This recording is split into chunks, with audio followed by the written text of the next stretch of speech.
الحمد لله نحمده ونستعينه ونستغفره ونؤمن به ونتوكل عليه ونعوذ بالله من شرور أنفسنا ومن سيئات أعمالنا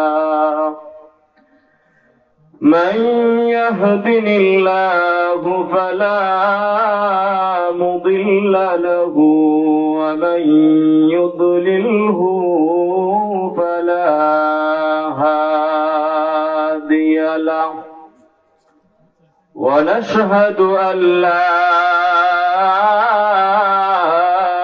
إله إلا الله وحده لا شريك له ونشهد أن سيدنا وسندنا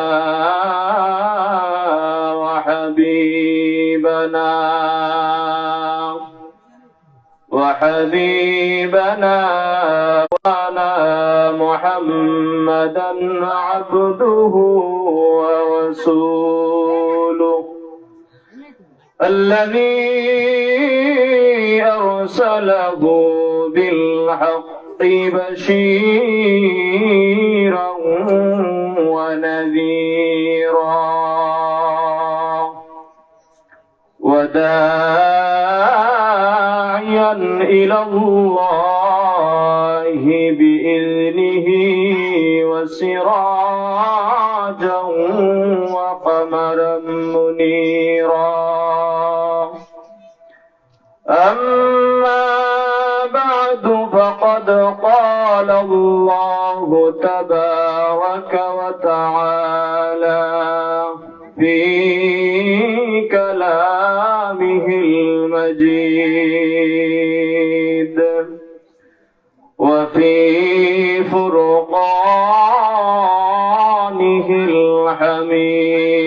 الحميد أعوذ بالله من الشيطان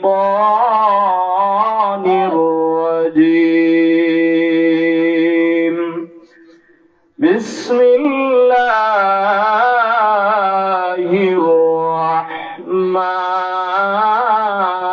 الرحمن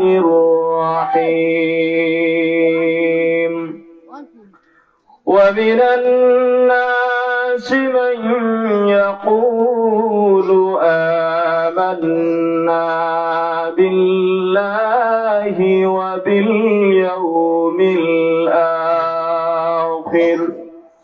وباليوم الآخر وما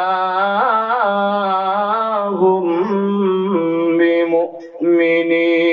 بمؤمنين صدق الله المولانا العظيم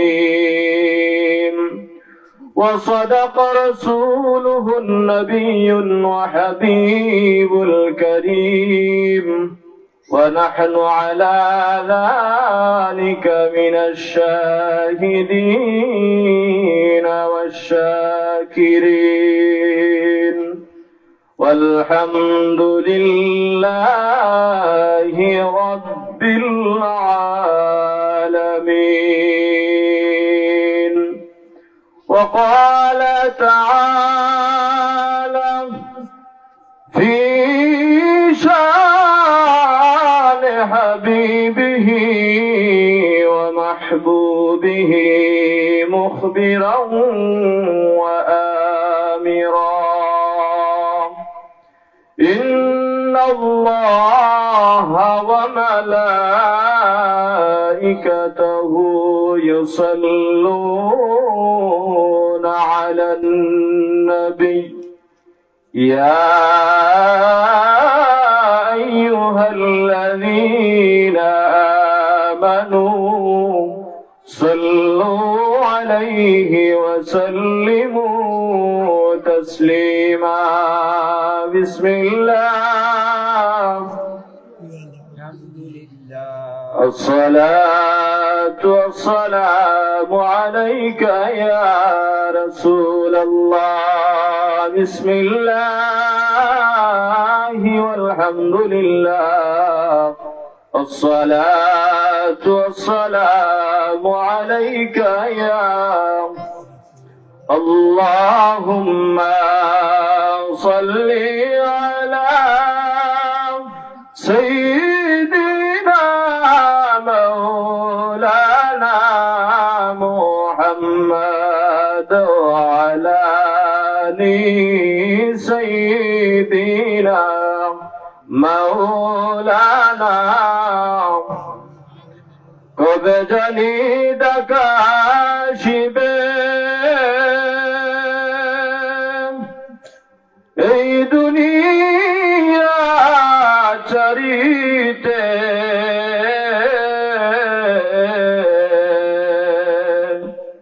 আপন পোশাক খুলে খুলে সাদা কাফন পরিতে আল্লাহুম্মা সাল্লি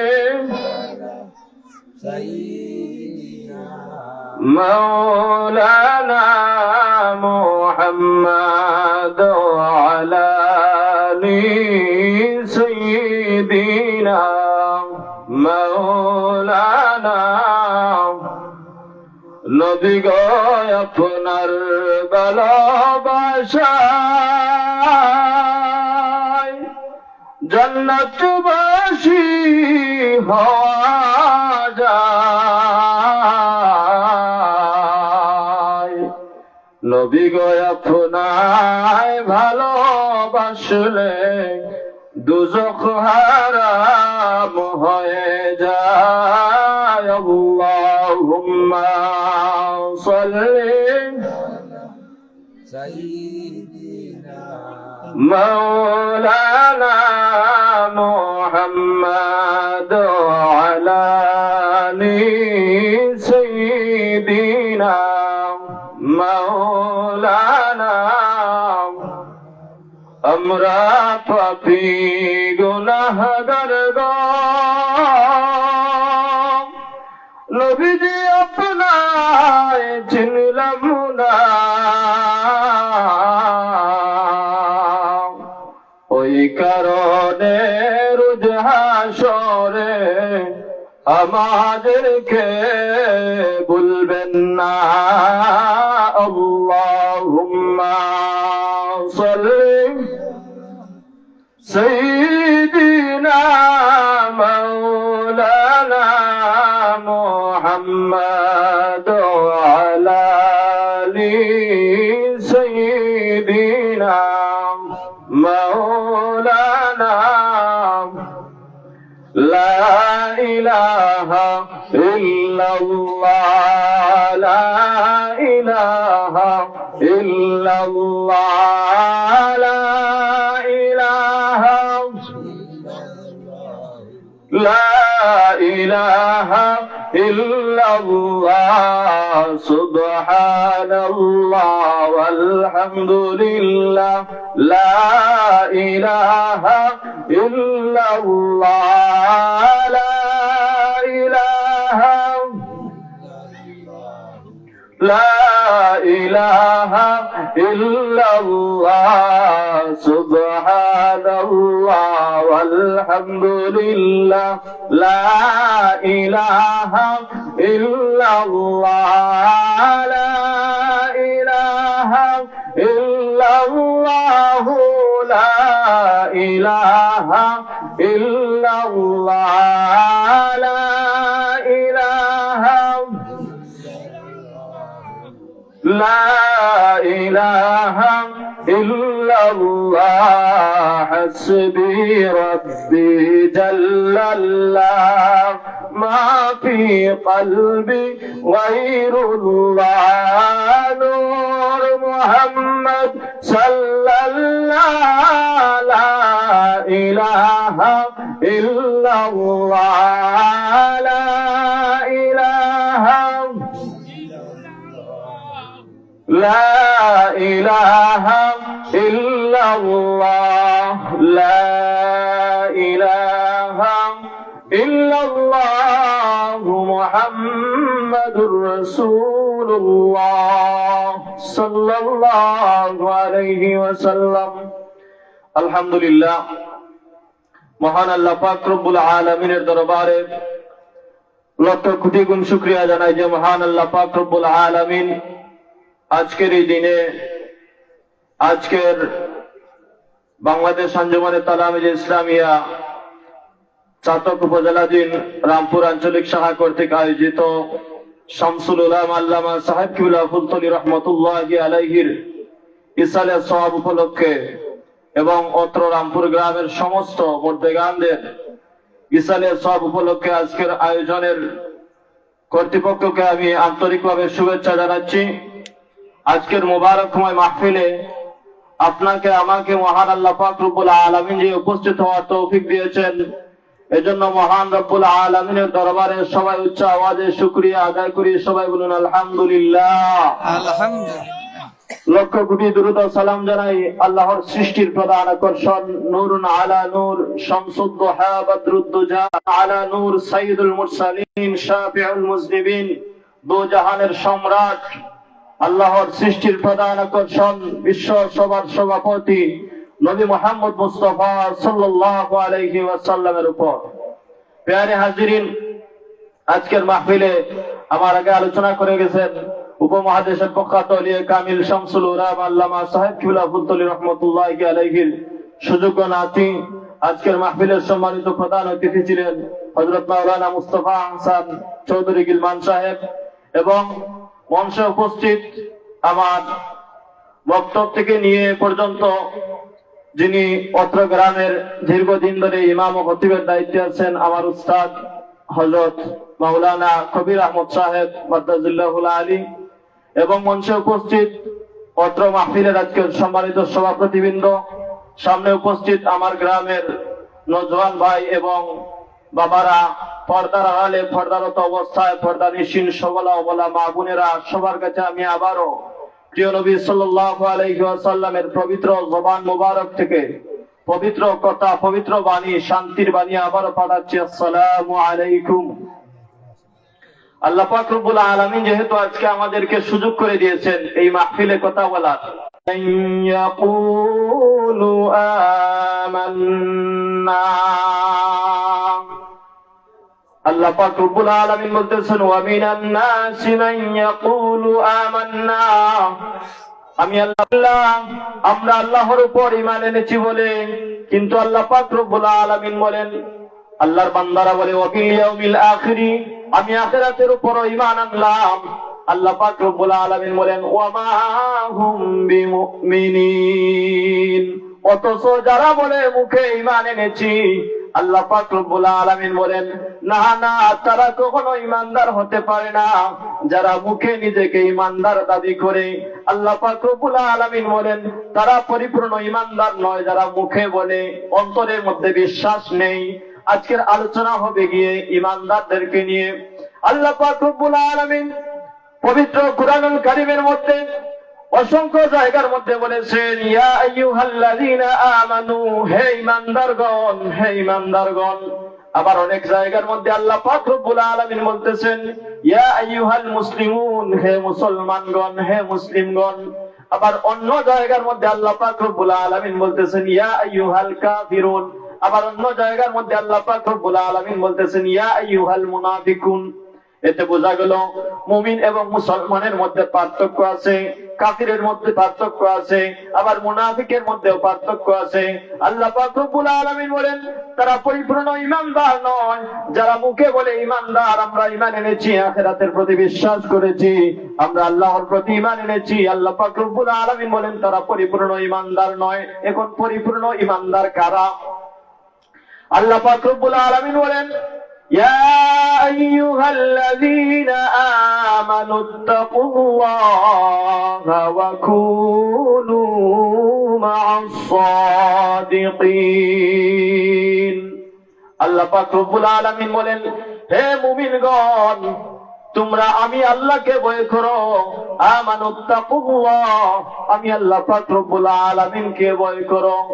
এবং আমি আল্লাহ পাক রব্বুল আলামিনকে ভয় করার পর শেষ নয়, ওয়া কুনু মা'আস সাদিকিন, যারা সত্যবাদী, যারা সুপথ প্রদর্শন করে, সৎ পথে যারা চলাচল করে দুনিয়ার জমিন থেকে বিদায় নিয়েছে, তাদের পথকে তোমরা অনুসরণ করো।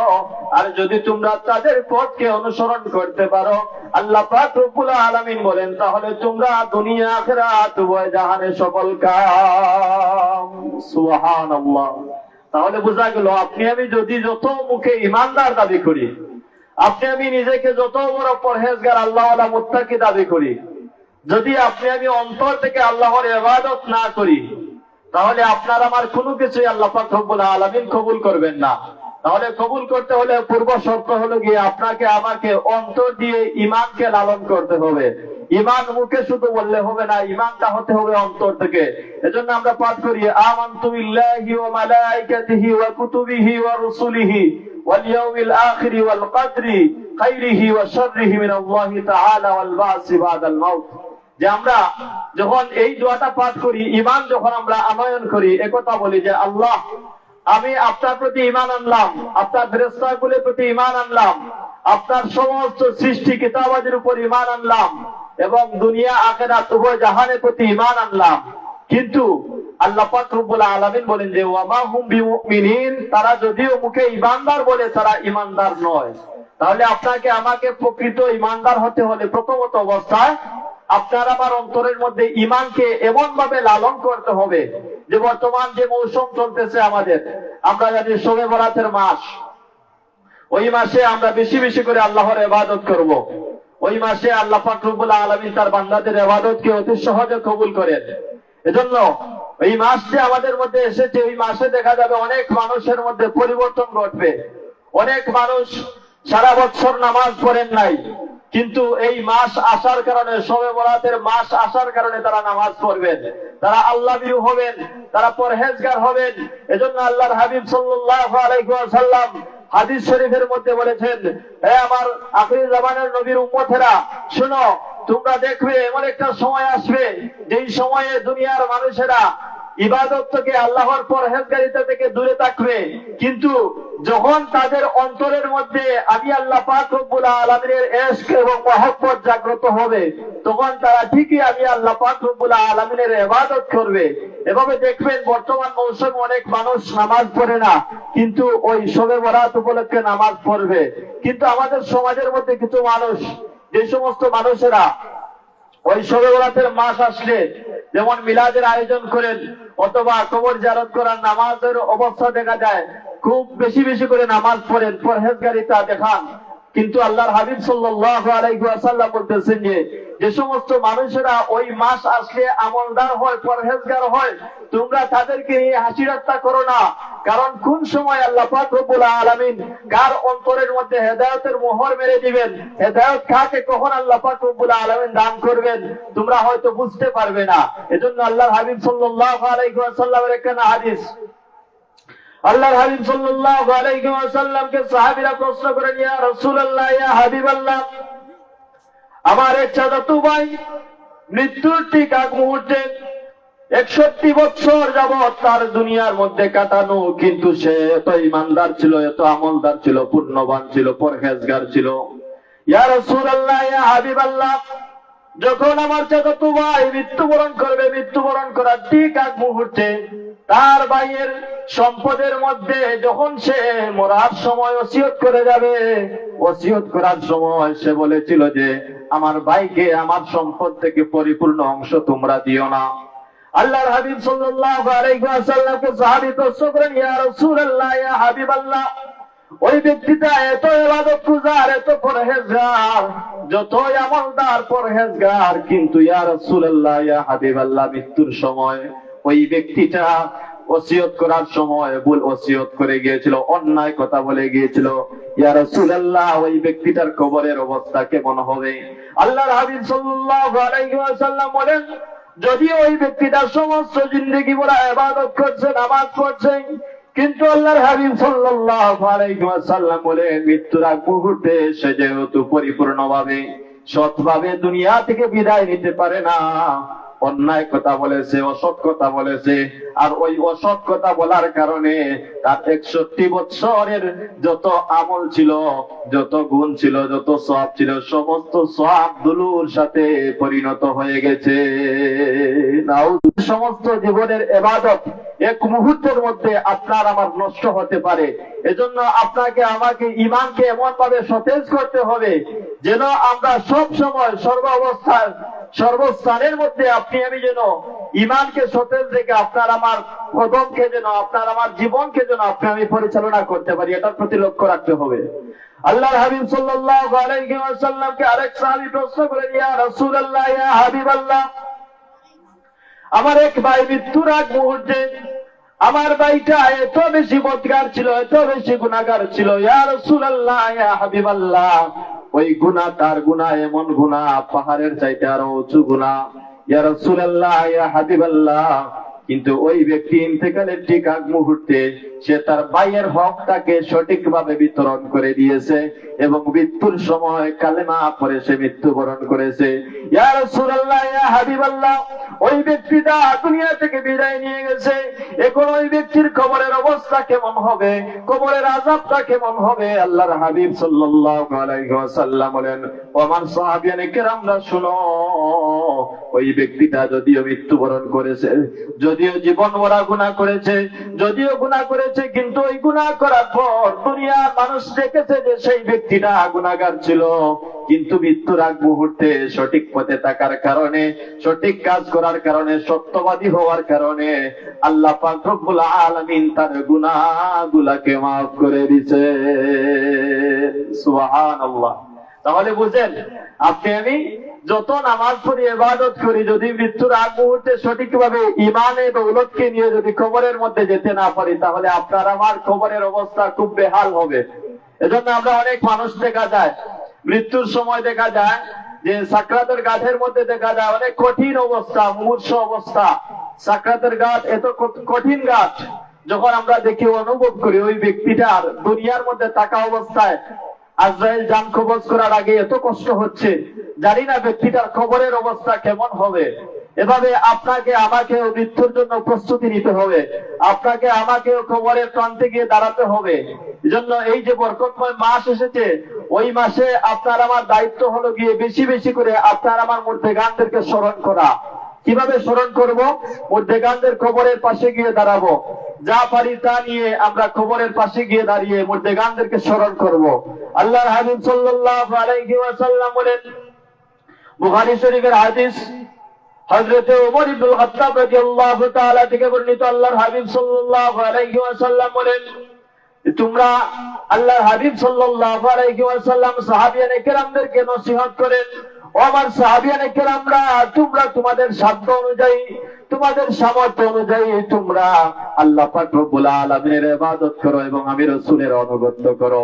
আল্লাহ পাক রব্বুল আলামিনের হুকুম পালন করো এবং আমি রাসূলুল্লাহ সাল্লাল্লাহু আলাইহি ওয়াসাল্লামের দেখানো পথ, আমি হাবিবের দেখানো পথকে তোমরা অনুসরণ করো। আমি হাবিব যেটাকে নির্দেশ দিলাম সেটা পালন করো, আর আমি হাবিব যেটাকে নিষেধ দিলাম সেটাকে তোমরা নিষেধ করো, সেটা পালন করা থেকে বিরত থাকো। আল্লাহর হাবিব সাল্লাল্লাহু আলাইহি ওয়াসাল্লাম ওই কথা দ্বারা বোঝালেন, আপনাকে আমাকে দুনিয়ার জমিনে চলার পথে অনেক সময় ইবাদত করতে হয়, অনেক সময় দেখা যায় আমরা সামর্থ্য থাকার পরে ইবাদত করতে পারি না, আবার অনেক সময় ইবাদত থেকে বঞ্চিত হয়ে যায় সামর্থ্য না থাকার কারণে। কিন্তু আল্লাহর হাবিব সাল্লাল্লাহু আলাইহি ওয়াসাল্লাম বলেন, তোমরা তোমাদের সাধ্য অনুযায়ী নিজ স্থান থেকে আমি হাবিবের অনুগত্য করো, আমি হাবিবের দেখানো পথকে তোমরা অনুসরণ করো। আল্লাহর হাবিব সাল্লাল্লাহু আলাইহি ওয়াসাল্লাম সাহাবীদেরকে নসিহত করতেছেন, ও আমার সাহাবিয়ানে কেরামরা, তোমরা যার আছে সামর্থ্য আনমান তোমরা আমল করো। ওই মাস এসেছে বরকতের মাস, ওই মাসে আপনার আমার দায়িত্ব হলো গিয়ে বেশি বেশি করে আমল করা। এখন আপনার সামর্থ্য নেই, আপনি কি করবেন? আপনার সামর্থ্য নেই, আপনি কি একটা গরু জবাই করে গ্রামের মানুষকে বিতরণ করে দিতে পারবেন না? কিন্তু আল্লাহর হাবিব সাল্লাল্লাহু আলাইহি ওয়াসাল্লাম বলেছেন, তোমার সামর্থ্য আনমান তুমি যে কোনো জিনিস যদি আল্লাহর ওয়াস্তে খালিস নিয়তে যদি আপনি খেজুর পরিমাণ, চুল পরিমাণ যদি আল্লাহর রাস্তায় বিতরণ করতে পারো, তাহলে ওই পাহাড় পরিমাণ গরু আর আপনি যদি পশু জবাই করে আল্লাহর রাস্তায় দেন, আর আপনার নিয়ত যদি সহি না থাকে, খালিস নিয়তে যদি আপনি এক টুকরো খেজুর যদি মানুষের মধ্যে দিতে পারেন, ওইটা আল্লাহ পাক রব্বুল আলামিনের কাছে অধিক প্রিয়। সুবহানাল্লাহ। তাহলে আপনাকে আমাকে কি করতে হবে? খালিস নিয়তে যে কোনো আমল করতে হবে। এবং তাসবিহ বলেন, নামাজ বলেন, রোজা বলেন, হজ বলেন, যাকাত বলেন, যত কিছু আছে সমস্ত ইবাদত করতে হবে খালিস নিয়তে আল্লাহর সন্তুষ্টির জন্য। এই যে আজকের এই মাহফিল, বাংলাদেশ আঞ্জুমানে তালামীজে ইসলামিয়ার ভাইরা আজকের এই মাহফিলটাকে সাজিয়েছে, যদি ওই মাহফিলটা খালিস নিয়তে হয়ে থাকে, হয়তো মাহফিলের মধ্যে মানুষের সমাগম কম।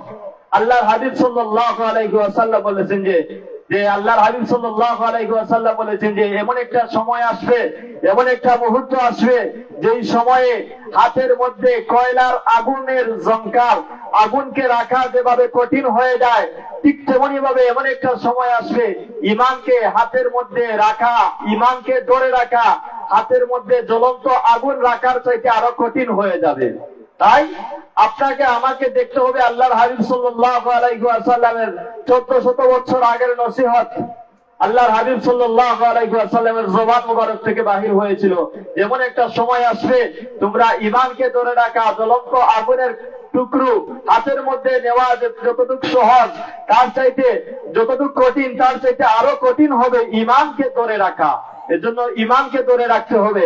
আপনি আমি যে মানুষের সমাগম কোন দিকে, আমরা সেটাকে দেখবো না, আমাদেরকে দেখতে হবে আল্লাহওয়ালা মানুষ কোন পথে হাঁটতেছেন, নামাজি মানুষ কোন পথে হাঁটতেছেন, আল্লাহওয়ালা পরহেজগার আল্লাহর ওলিয়া উলিয়া যারা আছেন তারা কোন পথে হেঁটেছেন, কোন পথ আমাদেরকে দেখিয়ে গিয়েছেন, সে পথকে আমরা দেখতে হবে। একটি ঘটনা আমি বলতেছি, আপনারা শুনলে হয়তো বুঝতে পারবেন। 3 জন ব্যক্তি এক জায়গার মধ্যে গুহার মধ্যে গিয়েছিলেন। যাওয়ার পর ওই 3 ব্যক্তি এমন একটা বিপদের মধ্যে পড়লেন, বিপদের মধ্যে পড়ার পর ওনারা কোনো কিনারা পাচ্ছেন না, কি করবেন? প্রথম ব্যক্তি, যখন 3 জন ব্যক্তি একটি গুহার মধ্যে ঢুকলেন, ঢুকার পর ওই গুহার মধ্যে যখন গর্ত ছিল, গর্তের মধ্যে পাহাড় থেকে উঁচু পরিমাণ বড় পরিমাণ একটি পাথর এসে গুহার মুখের মধ্যে বসলো। তখন গুহার রাস্তা বন্ধ হয়ে গেল। 3 ব্যক্তি একসাথে কান্না করতেছেন, কি করবেন এখন, কি হবে উপায়? 3 ব্যক্তি একসাথে কান্না করতেছেন আর তাসবিহ পড়তেছেন, জানি না কি করলে ওই জায়গা থেকে রেহাই পাওয়া যাবে, কি করলে ওই গুহা থেকে বাহির হওয়া যাবে। এত বিশাল পাথর, 3 ব্যক্তি একসাথে ওই পাথরের উপর আঘাত করতেছেন, পাথরকে ধাক্কা দিচ্ছেন, কিন্তু পাথরকে সরানো যাচ্ছে না। 3 ব্যক্তি একসাথে নিয়ত করলেন যে আজ আমরা এই কাজ করি, আমি যেই ভালো আমল করেছি ওই আমলটাকে উসিলা বানিয়ে ওই পাথরের মধ্যে একটা ধাক্কা দিব, দিলে হয়তো ওই পাথরটা একটু সরে যেতে পারে। যদি আল্লাহর দয়া হয়, আমি যেই ভালো আমল করেছি ওই আমলের কথা বলে আল্লাহর ওয়াস্তে ওই পাথরের মধ্যে আমি একটা ধাক্কা দিব। প্রথম ব্যক্তি ওই পাথরের মধ্যে ধাক্কা দেওয়ার আগ মুহূর্তে বললেন, হে আমার রব, আমি জানি আমি গুনাহগার, কিন্তু দুনিয়ার মধ্যে তুমি আল্লাহকে খুশি করার জন্য আমার মা বাবার খেদমত আমি করেছিলাম। হে আমার রব, আমার মাকে আমি এত ভালোবাসতাম, আমার বাবাকে আমি এত ভালোবাসতাম। হে আমার রব, আমি আমার নিজের সন্তানদেরকে উপোস রাখতাম, কিন্তু আমার মায়ের মুখে সন্তানকে উপোস রাখার পরে আমি আমার মায়ের মুখে, বাবার মুখে খাবার দিতাম। হে আমার রব, যদি আপনার কাছে ওই জিনিসটা পছন্দনীয় হয়, তাহলে ওই জিনিসটার উসিলায় ওই পাথরটাকে আমাদের সামন থেকে, আমাদের গুহার মুখ থেকে একটু সরিয়ে দাও। আল্লাহ পাক রব্বুল আলামিনের ওয়াস্তে আল্লাহর নাম নিয়ে যখন তিনি পাথরের মধ্যে ধাক্কা দিলেন, পাথরটা একটু সরে গেল। উনাদের ঈমানের মধ্যে পাওয়ার চলে আসলো। আমি একটা ভালো কাজ করার কারণে, ওই ভালো গুণ তুলে ধরার কারণে ওই পাথরটা একটু সরে গেল। সহপাঠীদেরকে বলতেছেন, আমি যেহেতু আমার একটা গুণ বলে আল্লাহ পাক রব্বুল আলামিনের মাধ্যমে ওই পাথরটাকে একটু সরাতে পেরেছি, তোমরাও তোমাদের কোনো ভালো আমল থাকলে তোমরাও সেটা আল্লাহর কাছে পৌঁছাও, আর ওই আমল পৌঁছানোর কারণে হয়তো ওই পাথরটা আরো একটু সরে যেতে পারে। তখন দ্বিতীয় ব্যক্তি বলল, ইয়া রব, আমি দুনিয়ার মধ্যে থাকা অবস্থায় আমার একটা চাচাতো বোন ছিল, ওই বোনের কাছে আমি 100 দিরহাম টাকা পেতাম। হে রব, আমি ওই টাকার বিনিময়ে দুনিয়ার জমিনে থাকা অবস্থায় আমি চাইলে আমার বোনের সাথে জিনার মতো ব্যভিচারের মতো কাজ করতে পারতাম। ইয়া রব, তুমি রবকে ভয় করে ওই কাজ থেকে বিরত থেকেছিলাম। আমার চাচাতো বোনকে যখন আমি দর্শন করতে গিয়েছিলাম, আমার চাচাতো বোনের গায়ের মধ্যে যখন আমি স্পর্শ করতে গিয়েছিলাম, ইয়া রব, আমার চাচাতো বোন আমাকে বলেছিল আল্লাহকে ভয় করো। ইয়া রব, আমি সেই মুহূর্তে আপনি আল্লাহকে ভয় করে ওই কাজ থেকে, ওই পাপ কর্ম থেকে বিরত থেকেছিলাম। যদি গো আল্লাহ ওই কাজটা তোমার কাছে পছন্দনীয় হয়, তাহলে ওই কাজের উসিলায় ওই পাথরটা আমাদের গুহার উপর থেকে, আমাদের রাস্তা থেকে সরিয়ে দাও। তখন ওই ব্যক্তিটা ধাক্কা দিলেন পাথরের মধ্যে, পাথরটা আরো একটু সরে গেল, ওনাদের বিশ্বাস আরো বেড়ে গেল। আমি ভালো কাজ করেছি, আমার ভালো কাজের বিনিময়ে প্রথমে পাথরটা সামান্য সরলো। আমি দ্বিতীয় ব্যক্তি, সেও ভালো কাজ করেছে, ভালো কাজ করার কারণে সেও ধাক্কা দিল, তার পাথরটা আর একটু সরলো। এখন তৃতীয় ব্যক্তি বলতেছে আমি তো কোনো ভালো আমল করতে পারি নাই, আমি কি আমলের কথা বলে ওই পাথরের মধ্যে ধাক্কা দিব, আর ওই পাথর, ওই গুহার পাথরটা কিভাবে সরে দাঁড়াবে? শেষ মুহূর্তে যেই দিন ওই মালিকের ঘরের মধ্যে গিয়েছিল, কিন্তু তার পাওনা চালটা তাকে দেওয়া হয় নাই। ওই মহিলাটা সেই জায়গা থেকে সরে গেল, যাওয়ার পর দেখলো ওই যেই মালিকটা আছে, ওই মালিকটা পাহাড়ের মধ্যে, উঁচু জায়গার মধ্যে, মরুভূমির মধ্যে ওই মালিকটা বেড়া রাখালি করতেছে। ওই ব্যক্তিটাকে দেখে ওই মহিলা বলল, হে মালিক, আমি তোমার ঘরের মধ্যে কাজ করতাম, আর তোমার কাছে আমি একমাত্র চাল আমার পারিশ্রমিক পেতাম, কিন্তু তুমি আমাকে এটা দেও নাই, এখন আমাকে আমার ওই বিনিময়টা দিয়ে দাও। তখন ব্যক্তি বলল, হ্যাঁ, আমি তোমার ওই হকটাকে নষ্ট করেছিলাম, কিন্তু একমাত্র চাল দেওয়ার বিনিময়ে আমি তাকে দিয়ে দিলাম। ইয়া রব, কিন্তু ওই মহিলাটা ওই ছাগলগুলা নেয় নাই, একটি মাত্র ছাগল তার পছন্দ হয়েছে, ওইটি নিয়েছে। ইয়া রব, আমি দিল থেকে সমস্ত ছাগল তাকে দিয়ে দিয়েছিলাম, কিন্তু নেয় নাই। ইয়া রব, যদি আপনি ওইটাকে কবুল করেন, ওই যে আমি তার সাথে তাকে ফিরিয়ে দিলাম, ওই জিনিসটা যদি আপনি আল্লাহর কাছে পছন্দনীয় হয়, তাহলে ওই জিনিসটা পছন্দনীয় হলে এটার বিনিময়ে ওই গুহার উপর থেকে পাথরটাকে সরিয়ে দাও। সুবহানাল্লাহ। আল্লাহর বান্দা যখন আল্লাহর কাছে আরজি করলেন, আল্লাহ বললেন, হে আমার বান্দা, তোমরা তিনজন এমন একটা বিপদে পড়েছ, কিন্তু বিপদে পড়ার পর তোমরা আর কারো কাছে সাহায্য চাও নাই। তোমরা জীবনে দুনিয়ার মধ্যে থাকা অবস্থায় যতগুলা ভালো আমল করেছিলে, যতগুলা ভালো কাজ করেছিলে, ওই ভালো কাজের উসিলা নিয়ে আমি আল্লাহর কাছে সাহায্য চেয়েছো, যদি ওই কাজগুলা ছোট ছোট কাজ, কিন্তু আমি আল্লাহর কাছে সাহায্য চাওয়ার বিনিময়ে ওই কাজগুলাকে আমি আল্লাহ পাক রব্বুল আলামিন মহৎ কাজ, বড় কাজ হিসাবে কবুল করলাম। এবং বিনিময়ে আল্লাহ পাক রব্বুল আলামিন ওই সমস্ত বান্দাদেরকে, ওই তিনজনকে ওই গুহার মধ্য থেকে পাথর, তাদের গুহার মধ্যে, গুহার মুখের মধ্যে যে পাথর পড়েছিল, ওই পাথরটা সরে গেল এবং তারা মহা মুসিবত থেকে, বিপদ থেকে উদ্ধার পেয়ে গেল। সুবহানাল্লাহ। তাহলে দেখেন, বান্দারা আল্লাহর কাছ থেকে মাপ পাওয়ার অতি সহজ রাস্তা, যে আপনি আমি যদি যতই আমল করেছি, সমস্ত আমলের মধ্যে কোন আমল কবুল হয়েছে না হয়েছে এটা তো আমরা জানি না, কিন্তু এই আমলের মধ্যে এমন এমন আমল আছে যে আমলগুলো আল্লাহ পাক রব্বুল আলামিনের কাছে আপনি আমি যদি সঠিকভাবে, সঠিক স্থানে যদি গিয়ে পৌঁছাতে পারি, আল্লাহ পাক রব্বুল আলামিন আপনার আমার এই ছোট ছোট আমলের বিনিময়ে আপনাকে আমাকে বড় বড় মুসিবত থেকে আল্লাহ পাক রব্বুল আলামিন উদ্ধার করে দিতে পারেন। এটা আমাদের বিশ্বাস আছে না নাই? আছে। আমরা বিশ্বাস করি যে আল্লাহ পাক রব্বুল আলামিন তার বান্দাদের প্রতি অতি দয়াশীল। কেমন দয়াশীল?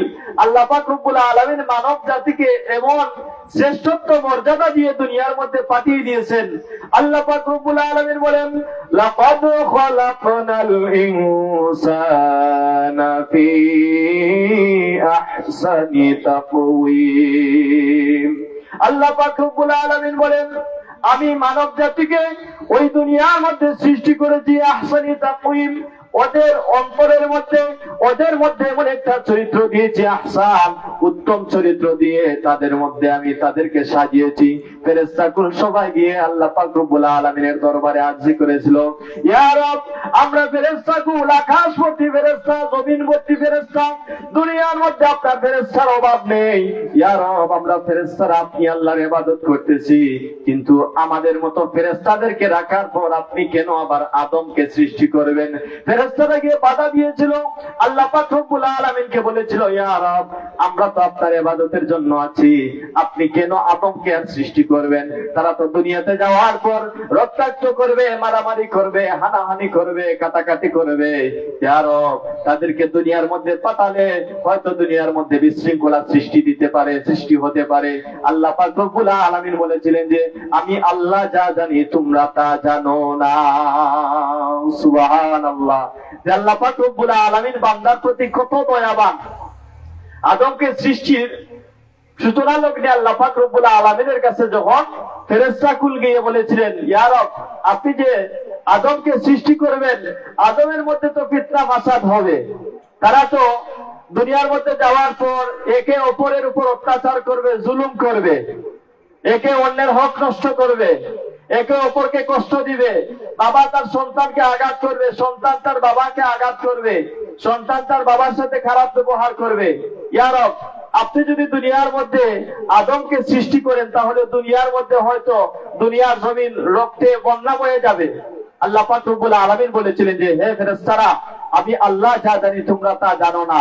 কিন্তু ফেরেশতারা যে সেই সময়ে বলেছিলেন এই কথাটা, তারা ভেবেছিলেন যে দুনিয়ার মধ্যে মানুষ তো আগমন করার পর আমরা ফেরেশতারা আল্লাহ পাক রব্বুল আলামিনের কাছে এত শ্রেষ্ঠত্ব হিসেবে আছি, কিন্তু মানব জাতিকে যদি আল্লাহ পাক রব্বুল আলামিন দুনিয়াতে পাঠান, তাহলে ওই মানব জাতিকে তো আল্লাহ পাক রব্বুল আলামিন শ্রেষ্ঠ হিসেবে পাঠাবেন। এজন্য মানব জাতিকে আল্লাহ পাক রব্বুল আলামিন আশরাফুল মাখলুকাত, শ্রেষ্ঠতম জাতি, ফেরেশতাদের চাইতেও ঊর্ধ্বে যাদের স্থান, তারা হলো গিয়ে আশরাফুল মাখলুকাত, মানব জাতি।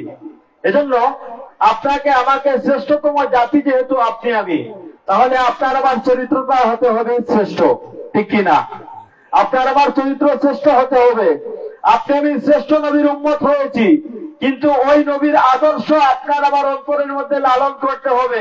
আমরা হাঁটার সময়, চলার সময়, খাওয়ার সময়, ঘুমানোর সময়, প্রতিটা মুহূর্তে আল্লাহর হাবিব সাল্লাল্লাহু আলাইহি ওয়াসাল্লামকে যে আল্লাহ পাক রব্বুল আলামিন উত্তম আদর্শ শিক্ষা দিয়েছিলেন, সেই নবীজির আদর্শে আপনার আমার জীবনকে পরিচালনা করতে হবে। দেখতে হবে আল্লাহর হাবিব সাল্লাল্লাহু আলাইহি ওয়াসাল্লাম কোন পথে হেঁটেছেন, আমাদেরকে কি নির্দেশ দিয়েছেন। এজন্য একটা জিনিস আল্লাহর হাবিব সাল্লাল্লাহু আলাইহি ওয়াসাল্লাম আমাদেরকে সর্বপ্রথম সর্বশ্রেষ্ঠ যে জিনিসটা শিক্ষা দিয়েছেন, যে আল্লাহর হাবিব সাল্লাল্লাহু আলাইহি ওয়াসাল্লাম হাদিস শরীফের মধ্যে বলেছেন যে আসসালামু ক্বাবলাল কালাম, যে তোমরা কোন মানুষের সাথে গল্প করার সময়, কথা বলার সময় প্রথমে তোমরা সালাম দাও, তারপরে কথা বলো। কিন্তু আমরা অনেক সময় দেখতে পাই অনেক জায়গার মধ্যে মানব জাতির শ্রেষ্ঠ জাতি কথা বলার সময় দেখা যায় প্রথমে জিজ্ঞেস করে, হ্যালো, আপনি কেমন আছেন? তারপরে বলে আপনাকে আমি সালাম দিচ্ছি, আসসালামু আলাইকুম। কিন্তু এই কথাটাকে যদি আপনি সালাম দিচ্ছেন, আল্লাহর হাবিব সাল্লাল্লাহু আলাইহি ওয়াসাল্লাম হাদিস শরীফের মধ্যে বলেছেন যে আসসালামু ক্বাবলাল কালাম, আগে সালাম পরে কালাম, আগে সালাম পরে কথা। কিন্তু আমাদের সমাজের মধ্যে ওই হাদিসটাকে উল্টো বানানো হয়েছে, আগে কথা বলে তারপরে সালাম দেয়। কিন্তু এটাকে যে সমস্ত মানুষেরা এটাকে মানতেছেন, তারা কিন্তু আল্লাহর হাবিব সাল্লাল্লাহু আলাইহি ওয়াসাল্লামের হাদিসকে অমান্য করতেছেন। প্রথমত অবস্থায় আমরা কোনো মানুষকে ভালো মন্দ জিজ্ঞেস করার আগে প্রথমত অবস্থায় তাকে সালাম দিতে হবে। আবার সালাম দেওয়ার কিছু নিয়ম আছে, কোন জায়গার মধ্যে সালাম দেওয়া যাবে, কোন জায়গার মধ্যে সালাম দেওয়া যাবে না, নির্দিষ্ট কিছু স্থান আছে। অনেক সময় দেখা যায় ছোট বাচ্চারা বুঝে না, সালাম দেয় প্রস্রাবখানায় যখন আপনি যান, যাওয়ার পর দেখা যায় সেখানে ডিলাকুল ব্যবহার করার সময় আপনাকে অনেক বাচ্চারা সালাম দিয়ে দেয়। আপনিও যদি ভুলবশত কারণে সালামের জবাব দিয়ে দেন, তাহলে আপনার কাছ থেকে বাচ্চাটা সঠিক শিক্ষা পায় নাই। আপনাকে আমাকে খেয়াল রাখতে হবে যে আপনার আমার বাচ্চারা সঠিক শিক্ষা পাচ্ছে কিনা, ইসলামী বুনিয়াদী শিক্ষা সঠিকভাবে পাচ্ছে কিনা। যে আমাদের গ্রামের মধ্যে দীর্ঘদিন ধরে আমাদের মসজিদের মধ্যে মক্তব চলতেছে, আমি ওই মক্তবের ছাত্র ছিলাম, কিন্তু আমি এই সুনামগঞ্জ বলেন আর সিলেট বলেন বিভিন্ন জায়গার মধ্যে গিয়েছি, মসজিদের মধ্যে খেদমত করেছি, কিন্তু সকালবেলা যে মক্তবের মধ্যে পড়া হয় অনেক জায়গার মধ্যে এটা উঠে যাচ্ছে। দিন দিন বুনিয়াদী শিক্ষা, ইসলামী শিক্ষা মক্তব থেকে উঠে যাচ্ছে, কিন্তু ওই শিক্ষাটা হচ্ছে গিয়ে মূল শিক্ষা। আপনার আমার সন্তানদেরকে, আপনার আমার ভাই বোনদেরকে দেখা যায় আমরা সকালবেলা মক্তবের মধ্যে দেই না। ভালো জিনিস শিক্ষা করতে হলে দেখা যায় মক্তবের মধ্যে তাদেরকে পাঠানো হয় না। আপনি সহজ পদ্ধতি এখন বাহির হয়েছে যে আপনার টাকা আছে, আপনি কি করলেন, হুজুর রাখলেন, রাখার পরে আপনি সেই হুজুর দিয়ে 1 ঘন্টা প্রাইভেট পড়ালেন। কিন্তু এই যে 1 ঘন্টা আপনি পড়াবেন, আমরাও প্রায় মানুষকে মক্তব রেখে অনেকের বাড়িতে প্রাইভেট পড়াই, কিন্তু এই মক্তবের শিক্ষা আর বাড়িতে প্রাইভেট শিক্ষা এটার মধ্যে অনেক তফাৎ, আসমান জমিন ব্যবধান। আপনি মক্তবের মধ্যে একসাথে 10-15 জন বাচ্চা যখন একটা জিনিস শিখবে, তার মধ্যে একটি এশক চলে আসবে যে আমার সহপাঠী পারতেছে, আমি কেন পারবো না। কিন্তু যখন আপনি বাড়িতে কোনো হুজুর দিয়ে অথবা কোনো টিচার দিয়ে আপনি সেই বাচ্চাটাকে শিক্ষা দিবেন, তখন দেখবেন তার মধ্যে সেই আমেজ নেই, তার মধ্যে সেই মজা নেই, সেই গুরুত্ব নেই। সে কিভাবে মক্তব চালু করেছেন, এটাকে আপনার আমার মূল পুঁজি হিসেবে ধরে রাখতে হবে। যেমন অনেক সময় দেখবেন এখন আপনি চাইলে অনেক জিনিস মুখস্থ করতে পারেন না, কিন্তু ছোটবেলা আপনি মক্তবের মধ্যে যেই জিনিস শিখেছিলেন ওই জিনিসকে আপনি এখন শোনা মাত্র, একবার আপনি শোনা মাত্র সাথে সাথে বলতে পারেন। এর মানে হলো গিয়ে আপনি সকালবেলা, ছোটবেলা সকালে যখন আপনি মক্তবে যেতেন, যাওয়ার পরে যেই জিনিস শিখতেন ওই জিনিসটা আপনি সহজে বলতে পারতেছেন। আমাদের সমাজ থেকে মক্তব উঠে যাচ্ছে। আপনাকে আমাকে বুনিয়াদী শিক্ষা, ইসলামী শিক্ষার প্রতি গুরুত্ববান, যত্নবান হতে হবে। আপনার আমার সন্তানদেরকে ইসলামী শিক্ষা দিতে হবে। আপনার আমার সন্তান কোথায় যাচ্ছে, কি করতেছে, দেশের যে বেহাল পরিস্থিতি, দেশের যে অবস্থা, সংকটময় অবস্থা, ওই অবস্থার প্রতি আপনার আমার খেয়াল রাখতে হবে যে আপনি কি কোথায় যাচ্ছেন।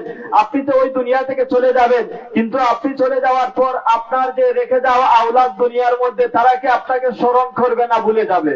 আপনি যদি তাকে বুনিয়াদী শিক্ষা না দেন, ইসলামী শিক্ষা না দেন, তাহলে আপনার রেখে যাওয়া আওলাদ আপনাকে কিভাবে স্মরণ করবে। এখন যেমন আপনি মসজিদের মধ্যে নামাজে যাচ্ছেন না, আপনার সন্তানও নামাজের মধ্যে যাচ্ছে না, আপনি তাকে নামাজ শিক্ষা দিচ্ছেন না, আপনি তাকে মসজিদে নিয়ে যাচ্ছেন না। না নিয়ে যাওয়ার কারণে কাল কিয়ামতের ময়দানে, আমাদের আগের বক্তা বলেছিলেন যে কাল কিয়ামতের ময়দানে ওই সমস্ত বাচ্চারা আপনার জন্য, আমার জন্য বিচারের কাজ করার মধ্যে বাবাকে আসামি করবে। সন্তান দাঁড়িয়ে বলবে, ইয়া রব, আপনি আমাকে জাহান্নামে যেতে দিচ্ছেন, আমাকে বলতেছেন আমি জাহান্নামে যাব, কিন্তু আমার ওই বাবা দুনিয়ার মধ্যে থাকা অবস্থায় আমাকে একটাবার নামাজের কথা বলে নাই। আমার কি দোষ, আমি তো মাসুম ছিলাম, আমি তো বুঝতাম না, কিন্তু আমার বাবা আমাকে নামাজের তালিম দেন নাই, আমার মা আমাকে নামাজের শিক্ষা দেন নাই, এজন্য আমি নামাজ পড়ি নাই।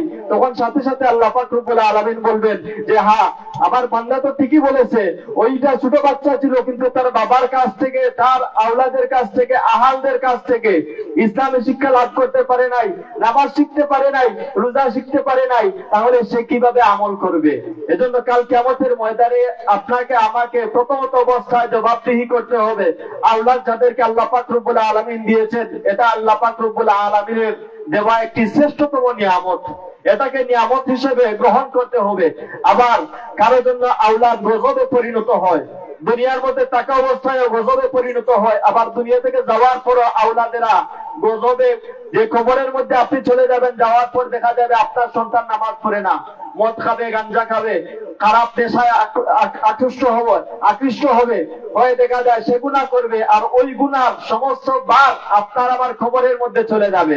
আর যদি আপনার আমার আহালদেরকে নেক আওলাদ বানিয়ে যদি দুনিয়ার জমিনে রেখে যেতে পারেন, হয়তো টাকা পয়সা আপনার হবে না, কিন্তু দুনিয়া থেকে আপনি আখিরাতে যাওয়ার পর যে হাদিসের মধ্যে এসেছে, আর দুনিয়া ও মাজরাতুল আখিরা, দুনিয়া হচ্ছে কি আখিরাতের বাজার। দুনিয়ার মধ্যে আপনি এসেছেন আখিরাতের বাজার করার জন্য। আপনি যখন আখিরাতের ঘাটে, আপনি যখন দুনিয়া থেকে বিদায় নিয়ে কবরের মধ্যে যাবেন, সাথে সাথে আপনাকে কবরের মধ্যে প্রশ্ন করা হবে, মার রব্বুকা, তোমার রবকে, ওমা দীনুকা, তোমার ধর্ম কি, ওমা নবিয়ুকা, তোমার নবীকে, হাজার রাজুল, তুমি কি উনাকে চিনো। তখন আপনি কবরের মধ্যে সওয়াল জবাব দিচ্ছেন, তখন দেখবেন যারা বেনামাজি, যারা বদগার, যারা গুনাহগার, তাদের জবান দিয়ে কথা বাহির হবে না, তাদের কবরের মধ্যে জ্বলন্ত আগুন ঢালা হবে। আল্লাহর হাবিব সাল্লাল্লাহু আলাইহি ওয়াসাল্লাম বলেছেন যে এই সমস্ত মানুষেরা দুনিয়ার মধ্যে তাদের আওলাদকে রেখে যাবে, আর ওই আওলাদেরা গুনাহগার হবে। কাল কিয়ামতের ময়দানে আল্লাহ পাক রব্বুল আলামিনের কাঠগড়ার মধ্যে যখন তাদেরকে দাঁড় করা হবে যে তুমি কেন এই কাজ করো নাই, তুমি কেন আল্লাহর পথে চলো নাই, এর কারণ কি? তখন সন্তানেরা বলবে, ইয়া রব, আমার বাবা আমাকে শিক্ষা দেন নাই, আমার মা আমাকে শিক্ষা দেন নাই, আমার বোন আমাকে শিক্ষা দেন নাই, এজন্য আমি ওই কাজ করতে পারি নাই। তখন সাথে সাথে আল্লাহ পাক রব্বুল আলামিন তার বান্দাদেরকে ডেকে আনবেন। আল্লাহ পাক রব্বুল আলামিন যেমন আমার বাবা নামাজি, আপনার বাবা নামাজি, আপনার বোন নামাজি, আপনার মা নামাজি, আপনি কি করলেন? আপনার মা জান্নাতের মধ্যে, আমরা জানি সালাত হচ্ছে কি বেহেশতের চাবি, as-সালাতু মিফতাহুল জান্নাহ, নামাজ হচ্ছে কি বেহেশতের চাবি। এখন মা জান্নাতের মধ্যে, জান্নাতের চৌকাঠের মধ্যে পা দিচ্ছেন। কাল কিয়ামতের ময়দানে মা জান্নাতের চৌকাঠের মধ্যে পা দিচ্ছেন, সাথে সাথে তার সন্তানকে ডেকে আনা হবে। তোমার মা তো তোমাকে ওই জাহান্নামের আগুনের মধ্যে রেখে, তোমার মা তো জান্নাতের চৌকাঠের মধ্যে পাড়া দিচ্ছেন, প্রবেশ করতেছেন, এই মুহূর্তে জান্নাতে প্রবেশ করবেন। তুমি কি কারণে তুমি বদগার হলে, কি কারণে তুমি গুনাহগার হলে? তখন সাথে সাথে লোকটি বলবে, ইয়া রব, আমার মা আমাকে শিক্ষা দেন নাই, মায়ের দোষ সন্তান সাথে সাথে দিয়ে দিবে। তখন আল্লাহ পাক রব্বুল আলামিন বলবেন, না, আমার ওই বান্দিকে জান্নাতে প্রবেশ করতে দিও না। ওই বান্দিকে সাথে সাথে আল্লাহ পাক রব্বুল আলামিনের ফেরেশতারা জান্নাতের চৌকাঠ থেকে বাহির করে, যে শক্ত করে ধরে জান্নাতের চৌকাঠ থেকে যে লেলিয়ে নিয়ে আসবেন, ওই জান্নাতের মধ্যে প্রবেশ করতে দেওয়া হবে না। তার কারণ হলো গিয়ে, আপনি আপনার সন্তানকে নামাজ শিক্ষা দেন নাই, আপনি আপনার সন্তানকে দুনিয়ার মধ্যে যে টাকার পরে আখিরাতের মধ্যে বাজার নিতে হবে সেটা আপনি শিক্ষা দেন নাই। আপনি নিজেই শুধু নামাজ পড়লেন, কিন্তু আপনার আহালকে আপনি নামাজ শিক্ষা দিলেন না। ওই আহালকে আপনি নামাজ শিক্ষা না দেওয়ার কারণে আপনি আজকে জান্নাতের মধ্যে প্রবেশ করতে পারতেছেন না। এভাবে আমাদের সমাজের মধ্যে অনেক মানুষ দেখা যায় নামাজ পড়েন, নিজে হজ করতে করতে অবস্থা খারাপ, যে হাজি মানে হজ করতে করতে 10 বার 15 বার হজ করেছেন, উমরা হজ বলেন, বড় হজ বলেন, হজ করেছেন, কিন্তু দেখা করতে না পারেন, তাহলে আপনার আমার সমস্ত ইবাদত দুনিয়ার মধ্যে কত পরিশ্রম করে আপনার আমার মা বাবা আপনাকে আমাকে লালন পালন করে দুনিয়ার মধ্যে আওলাদ হিসেবে রেখে যাচ্ছেন, কিন্তু কবরের মধ্যে ওই আওলাদেরা যাওয়ার পর অতি অসহায় হয়ে যান।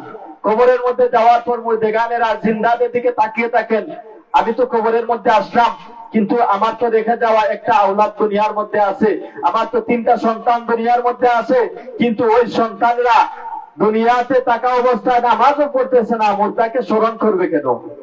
কিন্তু আল্লাহ পাক রব্বুল আলামিন তার বান্দাদের কবরের অবস্থা এত কঠিন, এত বেহাল অবস্থা থাকবে, দুনিয়ার মধ্যে আওলাদেরা গুনাহ করবে।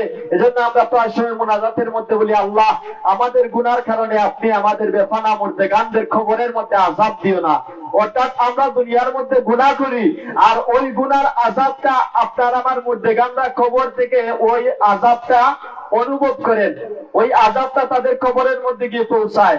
তাহলে বোঝা গেল, আযাব যদি কবরের মধ্যে পৌঁছাতে পারে, তাহলে আল্লাহ পাক রব্বুল আলামিনের রহমত আযাবের হাজার হাজার বছর আগে গিয়ে পৌঁছাতে পারে। কারণ রহমত আল্লাহ পাক রব্বুল আলামিন বান্দার আমল খুঁজবেন, সুই পরিমাণ আমল বান্দার খুঁজে বের করবেন। আমার বান্দা কি চুল পরিমাণ একটা আমল করেছে, একটা ভালো দিক বান্দার খুঁজবেন, যে আমার বান্দা কি একটা চুল পরিমাণ ভালো দিক আছে দুনিয়ার মধ্যে যে রেখে এসেছে, এই দিকগুলো আল্লাহ পাক রব্বুল আলামিন খুঁজবেন। খোঁজার পরে তার বান্দাদেরকে কিভাবে জান্নাতে দেওয়া যায় আল্লাহ পাক রব্বুল আলামিন চেষ্টা করবেন, যে আমার বান্দাকে আমি যেন ওই জাহান্নাম, যেই জাহান্নামের আগুনকে আমি এত কঠিন করে 70,000 বছর ওই আগুনকে আমি কয়লার মধ্যে, জ্বলন্ত আগুনকে আগুনের মধ্যে জ্বালালাম, আর সেই আগুনের মধ্যে আমার সৃষ্টি বান্দাদেরকে আমি ফেলে দিব, এটা আমি আল্লাহ পাক রব্বুল আলামিন কখনো পারি না। তবে আমার বান্দারা যদি আমি আল্লাহ পাক রব্বুল আলামিনের চুল পরিমাণ আমল করে থাকে, নেক আমল করে থাকে, তাহলে আমি আল্লাহ পাক রব্বুল আলামিন আমার সেই বান্দাকে খুঁজে, সেই বান্দার শরীরের পা থেকে নিয়ে মাথা পর্যন্ত, মাথা থেকে নিয়ে পা পর্যন্ত চুল পরিমাণ নেক আমল কি আছে না আছে আল্লাহ পাক রব্বুল আলামিন খুঁজবেন। ফেরেশতাদেরকে বলবেন, ফেরেশতারা আমার ওই বান্দার আমলনামা দেখো। ফেরেশতারা সাথে সাথে সিসি ক্যামেরার মধ্যে যেভাবে ফুটেজ থাকে, ঠিক তেমনি ভাবে ফেরেশতারা সাথে সাথে বাহির করবেন আমলের এবং বদগার এবং নেককার হিসেবে যে আপনার আমলনামা ফেরেশতারা লিখে রাখতেছেন, ওই আমলের ডায়েরি বাহির করা হবে। বাহির করার পর তা থেকে বাছাই করা হবে যে চুল পরিমাণ একটা আমল কি পাওয়া যায়। আল্লাহ পাক রব্বুল আলামিন ওই চুল পরিমাণ আমল যদি আপনার মধ্যে আমার মধ্যে পান, পাওয়ার পর আল্লাহ পাক রব্বুল আলামিন বলবেন ফেরেশতাদেরকে, ফেরেশতারা শুনো, আমার ওই বান্দাটা যদিও গুনাহগার, কিন্তু দুনিয়ার মধ্যে থাকা অবস্থায় আমার বান্দা দুনিয়ার মধ্যে একটা ভালো কাজ করে এসেছে। ওই ভালো কাজ করার বিনিময়ে যেমন আপনি সদকায়ে জারিয়া হিসেবে একটা জিনিস দুনিয়ার মধ্যে রেখে গিয়েছেন, যেমন আপনি ভালো একটা নেক সন্তান দুনিয়ার মধ্যে রেখে গিয়েছেন, ওই সন্তানকে রেখে যাওয়ার কারণে সন্তান দুনিয়া থেকে মুনাজাত করতেছে, ওই সন্তান মহান রবের কাছে প্রার্থনা করতেছে, হে রব, আমার মা আমার বাবা আমাকে এত কষ্ট করে লালন পালন করে দুনিয়া ছেড়ে আজকে কবরে গিয়েছেন, ইয়া রব, আমার পিতা মাতার ইসালের সওয়াব উপলক্ষে আমি ওই জিনিসটা করলাম, একটা ভালো আমল করলাম, একটা সূরা পাঠ করলাম, ইয়া রব, ওই তিলাওয়াতের বিনিময়ে আপনি আমার মধ্যে গান্ধের কবরের আযাবকে মাফ করে দেন। আল্লাহ পাক রব্বুল আলামিন ফেরেশতাদেরকে বলবেন, ও ফেরেশতারা, দুনিয়ার মধ্যে আমার ওই বান্দা একটা আওলাদ রেখে এসেছিল, ওই আওলাদটা দুনিয়ার মধ্যে থাকা অবস্থায় তার মধ্যে গান্ধের জন্য দোয়া করতেছে, প্রার্থনা করতেছে, আর ওই প্রার্থনা করার কারণে আমি আল্লাহ পাক রব্বুল আলামিন আমার বান্দাকে কবরের মধ্যে আযাব দিতে পারবো না, আমি আমার বান্দাকে জাহান্নামের মধ্যে দিতে পারবো না। আমি আল্লাহ পাক রব্বুল আলামিন আমার বান্দার প্রতি দয়া দেখাতে গিয়ে আমি আল্লাহ পাক রব্বুল আলামিন 8টা জান্নাত বানালাম, এবং আমার বান্দাদের প্রতি আমার বান্দাদের আযাব কম হতো বলে আমি আল্লাহ পাক রব্বুল আলামিন জাহান্নাম 7টা বানালাম। আমি আল্লাহ পাক রব্বুল আলামিন এর রহমত পাহাড় পরিমাণ, আমি আল্লাহ পাক রব্বুল আলামিনের নিয়ামত পাহাড় পরিমাণ, এটা দেখানোর জন্য আমি আল্লাহ পাক রব্বুল আলামিন আমার বান্দাকে দেওয়ার জন্য আমি আল্লাহ পাক রব্বুল আলামিন জান্নাত অতিরিক্ত একটা বানালাম। আমার বান্দাদেরকে ঘোষণা করে দাও, তারা যেন নেক আমল করে, তারা যেন পরহেজগার হয়, তারা যেন আমলওয়ালা হয়। তারা যদি আমলওয়ালা হতে পারে তারা জান্নাতি হতে পারবে, তাদের জীবন এবং দুনিয়া এবং আখিরাত উভয় দিকে তারা লাভবান হতে পারবে। এজন্য প্রথমে আমি আয়াত বলেছিলাম, আল্লাহ পাক রব্বুল আলামিন বলেন, ওয়া মিনান নাসি ইয়াকুলু آمنا بالله وباليوم الآخر وما هم بمؤمنين।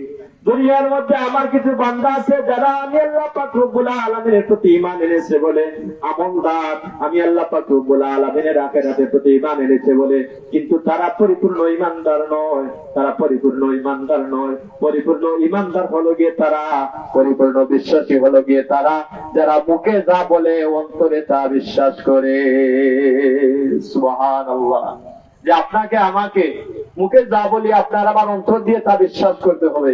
এই জীবনটা আমরা তো সবাই গুনাহগার, নেককার কেউ তো বুকে হাত দিয়ে বলতে পারবে না যে আমি নেককার, আমি জান্নাতি, এটা বলতে পারবে না। কিন্তু আপনি আমি গুনাহ করেছি, গুনার মধ্যে বাছাই করে হয়তো ভালো কোনো আমল আপনার আমার আছে, ওই আমলের বিনিময়ে আল্লাহ পাক রব্বুল আলামিন আপনাকে আমাকে জান্নাত নসিব করাতে পারেন। আবার আমার মধ্যে আপনার মধ্যে আমার মধ্যে এমন এমন বদ আমল আছে, ওই বদ আমলের মধ্যে দেখা যায় যে পাহাড় পরিমাণ বদ আমল, যেমন শিরিক বলেন, যে বড় বড় গুনাহ, কবিরা গুনাহ, যে সমস্ত গুনাহ, ওই সমস্ত গুনাহ যদি আপনি আমি না করি তাহলে ছোট গুনাহগুলা করলে ওই গুনাহগুলার মাফ আল্লাহ পাক রব্বুল আলামিন দিয়ে দিবেন। এই যে মেরাজ গিয়েছিল, মেরাজের মধ্যে আল্লাহর হাবিব সাল্লাল্লাহু আলাইহি ওয়াসাল্লাম যখন গিয়েছিলেন, আল্লাহ পাক রব্বুল আলামিনের কাছে যেমন লা মাকাম লা জামানের মধ্যে সাক্ষাৎ করেছিলেন, 7 আসমান পাড়ি দিয়ে আল্লাহর হাবিব সাল্লাল্লাহু আলাইহি ওয়াসাল্লাম আল্লাহর সাথে সাক্ষাৎ করলেন। কোন কোন বর্ণনার মধ্যে এসেছে ভিন্ন ভাবে যে এই জায়গার মধ্যে 7ম আসমান দিয়ে, কেউ বলেছেন যে আল্লাহ পাক রব্বুল আলামিনের সাথে আরশে আজিমের মধ্যে সাক্ষাৎ হয়েছে, আবার কেউ বলেছেন লা মাকাম লা জামান। জমহুর উলামায়ে কেরামদের মতে হলো গিয়ে লা মাকাম লা জামান, কোন জায়গার মধ্যে, কোন জমিনের মধ্যে, কোন স্থানের মধ্যে আল্লাহ পাক রব্বুল আলামিনের সাথে সাক্ষাৎ হয়েছে শুধু আল্লাহই জানেন, আপনার রাসূল জানেন, আর কেউ জানেন না। আল্লাহর হাবিব সাল্লাল্লাহু আলাইহি ওয়াসাল্লাম আল্লাহর সাথে সাক্ষাৎ করার পর আল্লাহর হাবিব সাল্লাল্লাহু আলাইহি ওয়াসাল্লাম 3টা জিনিস উপহার নিয়ে এসেছিলেন। 3টা জিনিসের মধ্যে একটা জিনিস হলো গিয়ে আল্লাহর হাবিব সাল্লাল্লাহু আলাইহি ওয়াসাল্লাম মহান রবের কাছে প্রার্থনা করেছিলেন, ইয়া রব, আমি নবী দুনিয়ার মধ্যে আসার পর আমি নবী দুনিয়ার মধ্যে কান্না করেছিলাম, সিজদারত অবস্থায় দুনিয়ার মধ্যে এসেছিলাম। আমি নবী যখন নবী যখন নিষ্পাপ ছিলাম, ছোট ছিলাম, ইয়া রব আমি তখন আমার উম্মতের জন্য কান্না করেছিলাম। ইয়া রব আমি যদিও 7 আসমান পাড়ি দিয়ে আপনি রবের সান্নিধ্যে এসেছি, কিন্তু রব আমি এখনো একটা জিনিস আমার অন্তরের মধ্যে নিয়ে এসেছি, একটা কষ্ট আমার অন্তরের মধ্যে। আমার গুনাহগার উম্মতেরা দুনিয়ার জমিনে কি হবে, তাদেরকে আপনি আল্লাহ পাক রব্বুল আলামিন কিভাবে ক্ষমা করবেন? তারা তো গুনাহ করবে। আল্লাহ পাক রব্বুল আলামিন বলে, আল্লাহ হাবিব আমি আল্লাহ পাক রব্বুল আলামিন তোমাকে 3টা জিনিস উপহার দিলাম। 1 নম্বর জিনিস হচ্ছে গিয়ে তোমার উম্মতের জন্য আমি আল্লাহ পাক রব্বুল আলামিন 50 ওয়াক্ত নামাজ দিলাম। ওই 50 ওয়াক্ত নামাজের মধ্যে ধীরে ধীরে কমতে কমতে আল্লাহ পাক রব্বুল আলামিন দয়া দেখাতে দেখাতে আপনার জন্য আমার জন্য 5 ওয়াক্ত নামাজ আনলেন। যদি আপনার জন্য আমার জন্য ওই 50 ওয়াক্ত নামাজ ফরজ থাকতো, তাহলে আপনি আমি দুনিয়া জমিনে অন্য কোনো কাজ করতে পারতাম না। সমস্ত জিন্দেগি প্রতিটা দিন প্রতিটা রাত আল্লাহর ইবাদতের মধ্যে আপনার আমার কাটাতে হতো। কিন্তু আল্লাহ পাক রব্বুল আলামিনের কাছে তার হাবিব বলেছিলেন, ইয়া রব আমার উম্মতেরা তো আমল করতে পারবে না, আমার উম্মতের কষ্ট হয়ে যাবে। আর আল্লাহ পাক রব্বুল আলামিনের কাছে যখন আল্লাহর হাবিব সাল্লাল্লাহু আলাইহি ওয়াসাল্লাম কথা বলেছিলেন, আল্লাহ পাক রব্বুল আলামিন সহ্য করতে পারেন নাই। আমার হাবিব এটা প্রার্থনা করলেন, এটা আমার কাছে চাইলেন, আমার বন্ধু আমার কাছে একটা জিনিস চাইলেন, কিন্তু আমি আল্লাহ পাক রব্বুল আলামিন আমার হাবিবকে ওই জিনিস থেকে ফিরাতে পারি নাই।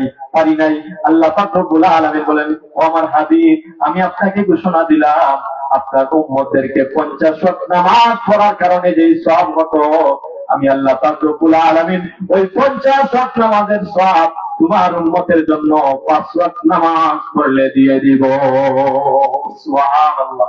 তাহলে একটা জিনিস নিয়ে এসেছেন, নামাজ। আপনার জন্য আমার জন্য নামাজ উপহার নিয়ে আসছেন।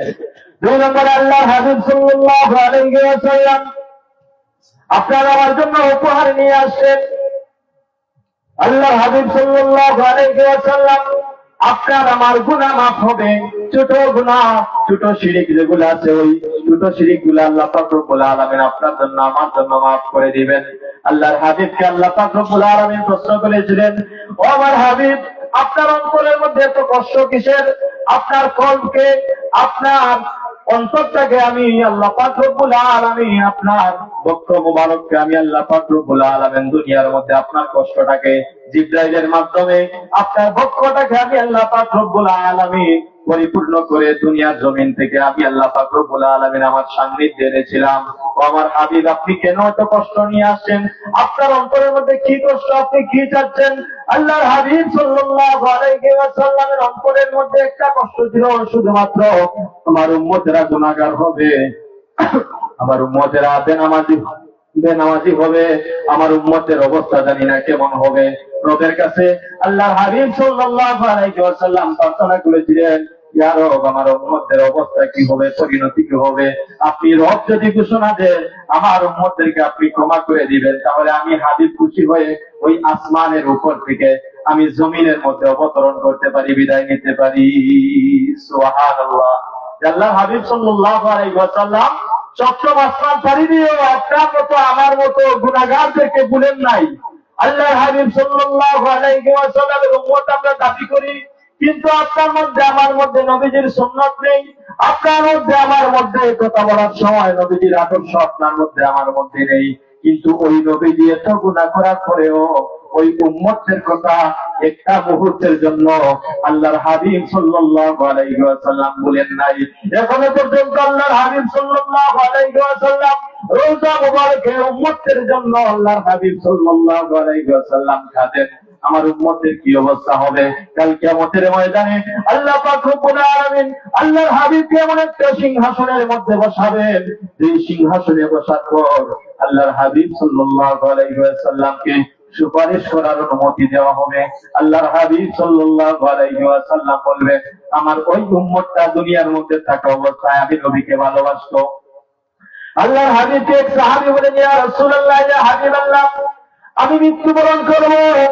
ইয়া রাসূলুল্লাহ, ইয়া হাবিবাল্লাহ, আমি মৃত্যুবরণ করব, আমি মরণের জন্য কোন সামানা জোগাড় করতে পারি নাই। আল্লাহর হাবিব সাল্লাল্লাহু আলাইহি ওয়াসাল্লাম বলেছিলেন, তুমি কি আমল করেছো, কি তোমার পুণ্য আছে, কি তোমার ভূমি আছে, কি তোমার জামানত আছে যে ওই জিনিসের কারণে তুমি মরার পরে নাজাত পেতে পারো? সাথে সাথে সাহাবী বলেছিলেন, ইয়া রাসূলুল্লাহ, ইয়া হাবিবাল্লাহ, আমি নামাজ পড়তে পারি নাই, আমল করতে পারি নাই, আমি পরহেজগারী নই, কিন্তু আল্লাহর হাবিব, আমি দুনিয়ার মধ্যে থাকা অবস্থায় আপনি রবকে ভালোবাসতাম এবং আপনার হাবিব মুহাম্মদ মুস্তাফা সাল্লাল্লাহু আলাইহি ওয়াসাল্লামের ভালোবাসা আমার অন্তরের মধ্যে লালন করতাম। আল্লাহর হাবিব সাল্লাল্লাহু আলাইহি ওয়াসাল্লামকে সাহাবী বলেন, ইয়া রাসূলুল্লাহ, ইয়া হাবিবাল্লাহ, আমার কোনো পুণ্য নেই, আমার কোনো সম্পদ নেই, আমার কোনো সম্বল নেই, আমার সম্বল হলেন গিয়ে আপনি হাবিব মুহাম্মদুর রাসূলুল্লাহ সাল্লাল্লাহু আলাইহি ওয়াসাল্লাম। আল্লাহর হাবিবকে ওই সাহাবী বলতেছেন, ইয়া রাসূলুল্লাহ, আমার তো কোনো আমল নেই, আমার তো কোনো পুণ্য নেই, আমার কোনো সম্পদ নেই, আমি যে কাল কিয়ামতের ময়দানে মহা মুসিবতের ঘাটের মধ্যে ময়দানে মাহশারের মধ্যে আমি জবাব দেব, এতে কোনো আমার কোনো জিনিস নেই যে আমাকে করিয়ে নিবে। কিন্তু ইয়া রাসূলুল্লাহ, ইয়া হাবিবাল্লাহ, আমার বিশ্বাস আপনি নবীর ভালোবাসা আমার অন্তরের মধ্যে আছে, আর ওই ভালোবাসার বিনিময়ে হয়তো আল্লাহ পাক রব্বুল আলামিন আমি সাহাবীকে নাজাত দিতে পারে। আল্লাহ হাবিব সাল্লাল্লাহু আলাইহি ওয়াসাল্লাম সাথে সাথে বলেন, ও সাহাবী, তুমি যদি আমি নবীকে অনুগত করো, আমি নবীকে পরিপূর্ণভাবে ভালোবাসো, আমি নবীর ভালোবাসা অন্তরের মধ্যে যদি লালন করে কবরের মধ্যে যেতে পারো, আমি হাবিব ঘোষণা দিলাম তুমি সাহাবী জান্নাতের মধ্যে প্রবেশ করবে। সুবহানাল্লাহ। তাহলে বুঝেন, নবীজির ভালোবাসা আপনার আমার দরকার আছে না নাই? নবীজির প্রতি আপনার আমার ভালোবাসা এসকে দেখাতে হবে। নবীজিকে ভালোবাসতে হবে কার চাইতে বেশি? আপনার আমার পরিবার, আহাল আল্লাহ যারা আছেন তাদের চাইতে বেশি ভালোবাসতে হবে আপনার আমার নবী মুহাম্মদ মুস্তাফা সাল্লাল্লাহু আলাইহি ওয়াসাল্লাম। যখন আল্লাহর হাবিব সাল্লাল্লাহু আলাইহি ওয়াসাল্লাম কথা বলতেন, সাহাবীরা বলতেন, ইয়া রাসূলুল্লাহ, ইয়া হাবিবাল্লাহ, আপনি কার কথা বলতেছেন? এক বর্ণনা এসেছে আল্লাহর হাবিব সাল্লাল্লাহু আলাইহি ওয়াসাল্লাম বলতেছেন, সেই সমস্ত মানুষের নাক ধুলোয় দূষিত হোক, সেই সমস্ত মানুষের নাক ধুলার সাথে মিশ্রিত হয়ে যাও। আল্লাহর হাবিব সাল্লাল্লাহু আলাইহি ওয়াসাল্লামকে সাহাবী বলেন, ইয়া রাসূলুল্লাহ, ইয়া হাবিবাল্লাহ, আল্লাহর কসম করে বলতেছি, আমার বাবা আমার মা আপনার জন্য কুরবান হয়ে যাক। আপনি কার কথা বলতেছেন আমাদেরকে বলে দিন। আল্লাহর হাবিব সাল্লাল্লাহু আলাইহি ওয়াসাল্লাম সাহাবীদেরকে বলেন, ও সাহাবীরা, আমি সেই সমস্ত মানুষের কথা বলতেছি যারা দুনিয়ার মধ্যে থাকা অবস্থায় তাদের পিতামাতার খেদমত করতে পারে না।